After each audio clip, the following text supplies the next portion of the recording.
स्वातंत्र्याची 75 वर्ष उलटली तरी देशातील कित्येक गावांना पाण्यासाठी वणवण भटकावं लागतंय। सरकारच्या कागदी योजना आणि प्रशासनाचा ढिसाळपणा यामुळे नागरिक तहानलेलेच राहतात। पण जेव्हा सरकार हतबल होतं तिथे एका महिलेचं मातृत्व आणि नेतृत्व धावून येतं। बुलढाणा जिल्ह्यातील न्यायदेवी गावातील महिला सरपंचाने गावकऱ्यांची तहान भागवण्यासाठी स्वतःचं मंगळसूत्र गहाण ठेवले।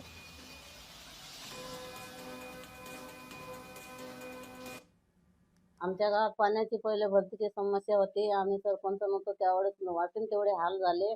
आता आम्हाला काही सोय नाही झालं। आम्ही स्वतःच्या एरियात 3 वर्ष झाले पाणी देऊन राहिलो।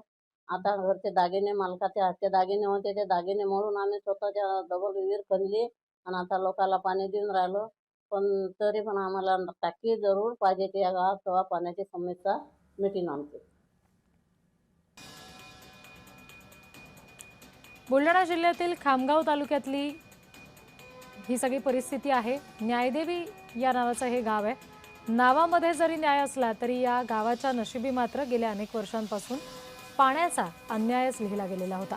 न पाण्याची टाकी न कुठली सरकारी नळ योजना। थेंब थेंब पाण्यासाठी सुद्धा इथल्या महिलांना वणवण भटकावं लागायचं।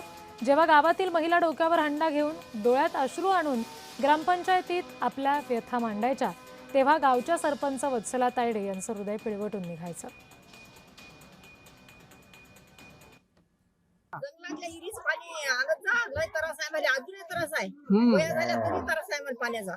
बरं आता ही झाली ही तर इर झाली तर तरी आता नळ योजना आणली तर फारच चांगली होईल। आमच्या पुढच्या पिढीला बाहेर येईल। पाणीच नव्हतं ना, पाणी नव्हतं। आता भाऊ आले तेव्हापासून पाणी पिऊन राहिलो आम्ही। नाही तर आम्हाला टाइम होता, लय दूर जावं लागे 2-4 किलोमीटर पाण्याले। ह्या एवढाले हाडे घेऊन असं म्हणतो बा मी। आता लय चांगलं केलं या भाऊनं।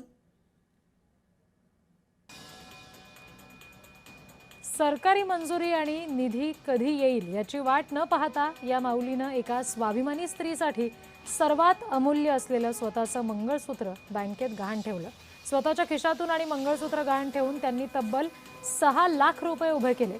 या पैशातून त्यांनी स्वतःच्याच शेतामध्ये विहीर खोदली आणि एवढ्यावरच त्या थांबल्या नाहीत तर या विहिरीवरून गावात 7 वेगवेगळ्या ठिकाणी नळ बसवले। सगळ्या गावकऱ्यांची तहान भागवली। आता गरज आहे ती सरकारनं पाण्याची टाकी बसवण्याची।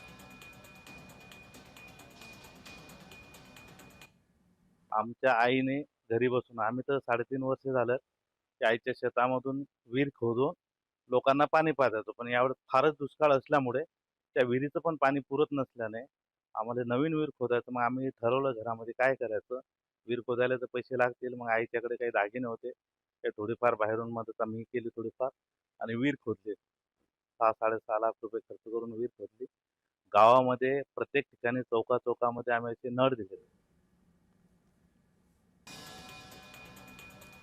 जेव्हा महिला ग्रामपंचायतीमध्ये व्यथा घेऊन यायच्या तेव्हा सरपंच वत्सला तायडे यांचं हृदय पिळवटून निघायचं।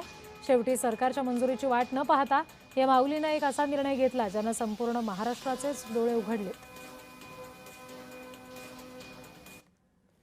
बुलढाणा जिल्ह्यातील खामगाव तालुक्यात येणाऱ्या न्यायदेवी गावामध्ये स्वातंत्र्य प्राप्तीच्या 75 वर्षानंतरही शासनाकडून कुठलीच पाणी पुरवठ्याची योजना राबवण्यात आली नाही। मात्र गावातील पाणी समस्या पाहून महिला सरपंच पुढे आली आहे। स्वतःच्या पतीचे दागिने गहाण ठेवत या महिलेने स्वतःच्या शेतात 6 लाख रुपये खर्च करून विहिरीचं बांधकाम केलंय आणि त्यानंतरची संपूर्ण परिस्थिती आपण या ठिकाणी पाहतोय। गावामध्ये तब्बल 7 ठिकाणी या विहिरीतून पाणी पुरवठा केला जातोय।